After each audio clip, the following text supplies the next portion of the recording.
C'est le débat de ce Smart Impact. On parle du label Bicorp qui se refonde avec Augustin Bulot. Bonjour. Bonjour. Bienvenue, délégué général de Bilab France, et Elisabeth Laville. Bonjour, la fondatrice d'Utopie. Bonjour.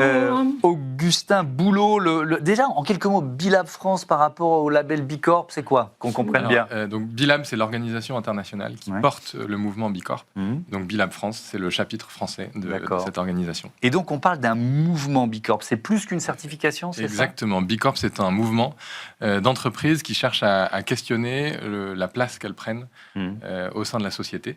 Et donc, elles sont rassemblées au sein d'une communauté. Bicorp, c'est vraiment cette singularité qui repose sur deux choses. Un réseau d'entreprises qui travaillent ensemble, qui est hyper engagé, qui collaborent ensemble pour résoudre toute une série d'enjeux sociaux et environnementaux, et qui est adossé à la rigueur et la crédibilité d'une certification internationale. C'est combien d'entreprises en France aujourd'hui? En France, c'est un petit peu plus de 600 entreprises, 630 entreprises. Avec une progression régulière Avec une progression régulière, et alors en plus, je pense qu'on en parlera, on rentre là dans une nouvelle ère pour Bicorp. Évidemment, on va expliquer on va les nouvelles règles. changer les standards. Bien sûr. Et donc, il y a évidemment un élément de progression qui est encore plus ancré dans les nouveaux critères, dans ce nouveau système. C'est quoi Utopie, Elisabeth Laville, en quelques mots? Alors, Utopie, c'est un cabinet de conseil qui est spécialisé sur les stratégies d'engagement des entreprises depuis 33 ans. Donc, nous aussi, j'espère qu'on est dans une année de résurrection et de renaissance. Et en fait, on a notamment été la première entreprise certifiée Bicorp en France en 2013. Et on a lancé le mouvement ensuite en France, et donc dont on s'est occupé pendant 5 années. On peut faire un bilan, plus une douzaine d'années, 12-13 ans de certification. Ça veut dire qu'il faut, on n'est pas certifié pour toujours. Il faut expliquer comment ça marche. Quel bilan vous en faites? Qu'est-ce que ça a apporté à votre entreprise? Mais ce qui est intéressant, c'est que ce que ça apporte, et c'est encore plus vrai sur la nouvelle version des standards, de l'extérieur, on pourrait voir ça comme une case, on la coche ou on la coche pas, on est certifié, on passe la barre ou on la passe pas, on est certifié ou on l'est pas, une espèce de reconnaissance du travail accompli. En réalité, c'est beaucoup plus intéressant de le voir comme un chemin de transformation, puisque là, il y a eu déjà 6 révisions des standards avant celle d'aujourd'hui. De tous les 3 ans, les standards étaient rehaussés. Donc l'idée, c'est que si vous ne progressez pas, mathématiquement, au bout d'un moment, vous perdez la certification. Et donc, c'est vraiment fait pour accompagner Il faut plus le voir comme un mouvement de transformation des entreprises et un mouvement d'entrepreneurs qui ont conscience que l'entrepreneuriat, c'est une transformation permanente et une façon de progresser en continu dans ce qu'on veut faire. C'est vraiment comme ça que c'est conçu. On va vraiment parler des nouveaux critères, mais ça, pour ceux qui ne connaissent pas, celles et ceux qui ne connaissent pas, c'est une note. On obtient une note jusqu'à aujourd'hui, ça a été une note. C'est ça. Il fallait franchir la barre de 80 points sur... entre 200, 300, parfois 400 points disponibles. Et là, c'est vrai qu'on change de dimension. On va s'appuyer sur une série d'exigences partagées de critères où toutes les entreprises Bicorp devront répondre à cette série d'exigences. Alors, il y a quelques subtilités en fonction de la taille de l'entreprise, de son secteur d'activité.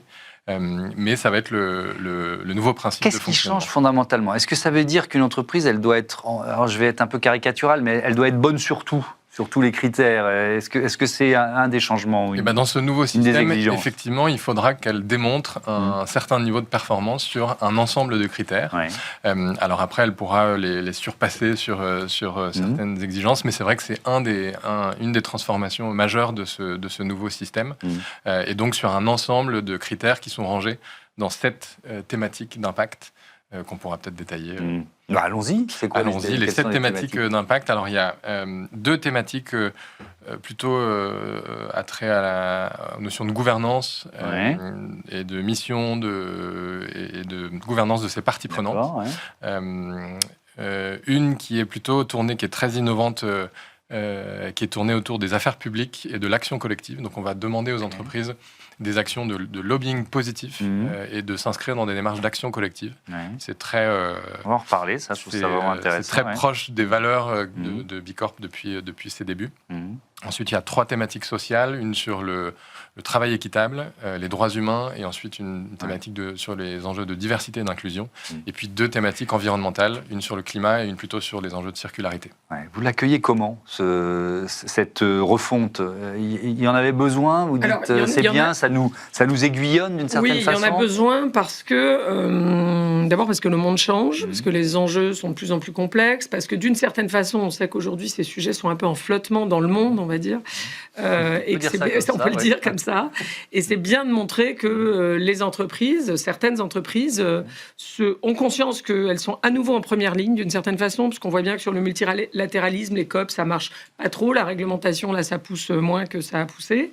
Et donc, les entreprises se retrouvent à nouveau un peu comme quand moi j'ai créé Utopie, en réalité, en première ligne pour faire avancer la transition, au sens où, si elles ne le font pas, ça va avancer moins vite. Et comme elles sont de toute façon en première ligne sur les impacts, c'est l'occasion. Et donc, finalement, la refonte des standards, elle correspond à cet impératif de l'époque, d'une part, et d'autre part, au fait que, parce que Bicorp rassemble aujourd'hui plus de 10 000 entreprises dans le monde, il y a un enjeu à changer d'échelle. On a à changer d'échelle au fil du temps, le mouvement.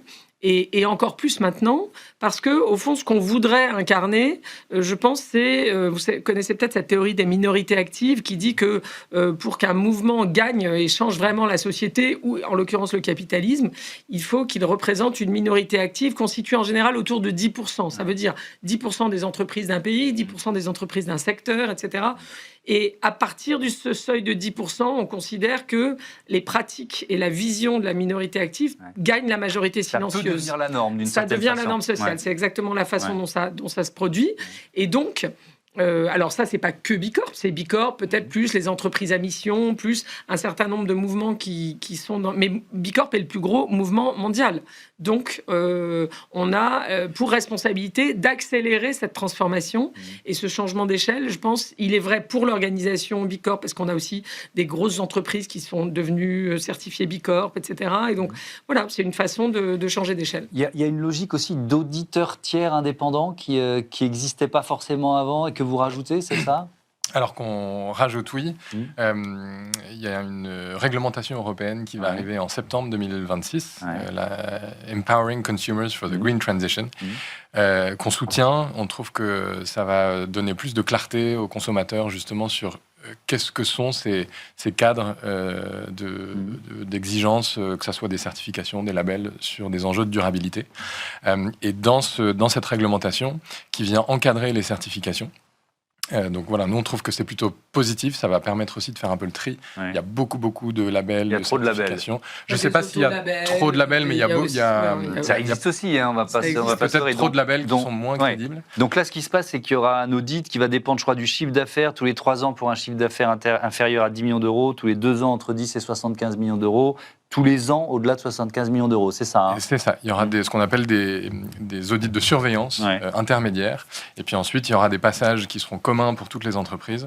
Effectivement, en année 0, en année 3, pour démontrer qu'on aura progressé sur les exigences, et puis en année 5. Et donc, le nouveau cycle de certification Bicorp sera sur 5 ans. Et Elisabeth Laville, ça va dans le bon sens? Mais ça va dans le sens de la progression. C'est-à-dire qu'on n'est plus sur 3 ans, on est sur 5 ans, avec des objectifs de progrès que vous prenez en année 0, et un contrôle à minima en année 3 et en année 5. Donc c'est vraiment l'accompagnement d'un processus de transformation. Ça correspond à ce que pas mal de Bicorp font déjà, c'est-à-dire que les entreprises qui rentrent dans ce mouvement utilisent le référentiel de certification comme un outil pour progresser, en se disant tiens, là ça va être encore plus le cas avec les 7 domaines d'impact obligatoires, mais on se disait tiens, là on n'est pas très bon, on pourrait, et comme avant c'était sous la forme d'un QCM, donc on se disait même si vous cochiez la case la plus basse, vous disiez ça en fait on ne le fait pas, ou j'y ai jamais pensé, mais on pourrait le faire, ça, si on allait chercher vraiment un peu d'effort, on pourrait le faire, etc. Donc c'était une façon déjà de structurer un plan de progrès, et là c'est encore plus le cas avec un seuil d'exigence encore plus ambitieux. Alors effectivement, je suis assez d'accord pour dire qu'il y a trop de labels, trop de certifications. Comment Bicorp se singularisait déjà, et à quel point cette nouvelle mouture vous permet de vous singulariser encore plus?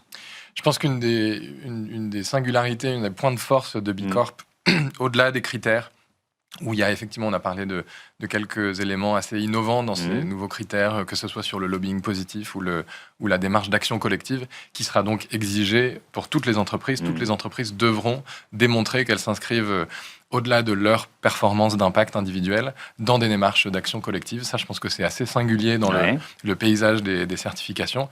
Et je pense que moi, un des éléments les plus forts de ce mouvement, c'est qu'elle repose à la fois donc sur cette certification et cette communauté d'entreprises hyper engagées et qui n'est pas juste là effectivement pour travailler ensemble, être interdépendants, mais qui croit en une théorie du changement de système économique où on veut non seulement changer les pratiques des entreprises, mais on veut aussi aller sur le terrain réglementaire, on veut changer ce qui structure l'économie. C'est pour ça d'ailleurs que quand on devient Bicorp, on modifie aussi ses statuts. Ça fait partie des exigences. Donc voilà, il y a plein de choses qui effectivement permettent de singulariser le mouvement Bicorp. Est-ce que... Allez-y. Pour aller dans ce sens-là, peut-être il y a deux choses moi, qui me paraissent importantes. C'est que souvent les réglementations, c'est très complexe et assez rébarbatif. J'ai envie de dire presque ça finit par être aussi rébarbatif que des textes réglementaires qui ont justement été pointés du doigt par les entreprises comme étant très rébarbatifs. Ce que Bicorp a réussi, parce que c'est un mouvement d'entrepreneurs à la base, c'est d'arriver à être à la fois très robuste sur le fond et très enthousiasmant, et très exigeant et de plus en plus au fil des révisions des standards, et très enthousiasmant sur le projet qui est porté, qui est vraiment de porter un rôle plus positif, contributif de l'entreprise dans la société. Est-ce que cette refonte, c'est pas aussi un moyen de rester un club un peu fermé? Vous voyez ce que je veux dire? Parce que si les critères deviennent de plus en plus exigeants... C'est tout ce que j'expliquais sur la complexité de la minorité active. Ça va inciter certains à ne pas y aller. Vous avez dû vous poser la question, j'imagine. Où on met le curseur pour continuer d'être exigeant et en même temps pas trop... Ça fait évidemment partie des questions qui ont été posées au moment où on a réfléchi à cette nouvelle évolution. Et alors, c'est pas du tout dans la vision qui est portée dans ce nouveau système. D'abord, la première chose qu'on cherche à faire, c'est d'embarquer toutes les entreprises qui sont déjà certifiées dans ce nouveau système. Il n'y a pas eu de volonté de se dire il faut qu'on crée quelque chose pour éjecter 20%, 30%. Vraiment, l'ambition, c'est que toutes les entreprises puissent être embarquées toutes les entreprises Bicorp puissent être embarquées dans ce nouveau système.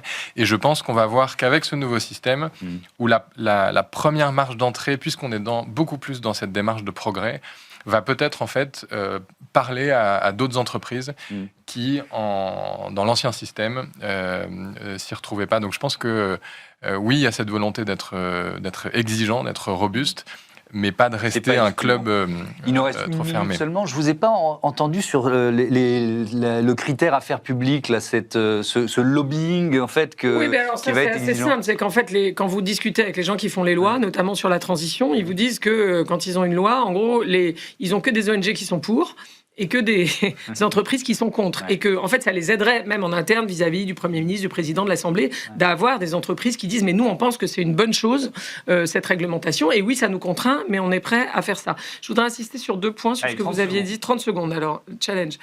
Les standards Bicorp, historiquement, il y a les entreprises certifiées, mais les standards sont gratuits, accessibles à l'ensemble des entreprises dans le monde pour s'auto-évaluer et se fixer des objectifs de progrès, même si elles ne sont pas intéressées par la certification. C'est un énorme sujet et ça différencie beaucoup Bicorp de plein d'autres référentiels, ou quasiment de tous les autres. Et l'autre chose, c'est que c'est le seul à traiter la question non pas juste de la diminution des impacts négatifs sur les activités telles qu'elles sont, mais de la transformation du modèle d'affaires vers des modèles d'affaires à impact. C'est un énorme sujet de la certification Bicorp. Dans les standards précédents, c'était très présent. Là, c'est en train d'être retravaillé pour être réintégré aux nouveaux standards. On a déjà fait le socle de base et c'est quelque chose qui plaît beaucoup aux entreprises. Merci beaucoup. Vous avez rempli la mission. 40 secondes. Parfait. Merci beaucoup. Merci et à très bientôt sur Be Smart for Change. C'est l'heure du grand entretien de ce Smart Impact avec le président de Biocop.